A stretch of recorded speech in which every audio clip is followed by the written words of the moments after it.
Yaho, saya Kenoki Waromo, Bupati Nias Barat, menghimbau kepada kita semua untuk mensukseskan pelaksanaan event daerah Lomba Tari Kreasi Aikula Menari tahun 2022.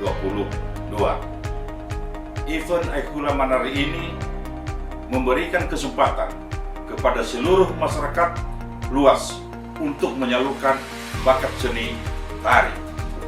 Saya optimis penyelenggaraan event-event daerah seperti ini dapat memberi manfaat kepada masyarakat, terutama sektor pariwisata dan ekonomi kreatif di destinasi wisata Nias Barat.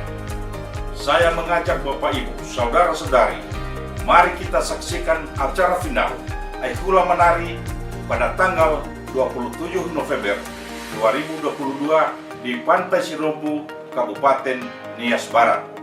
Nias Barat, Asamua. Asamua, Nias Barat. Nias Barat, Sokuda Bajato. Terima kasih. Yaho.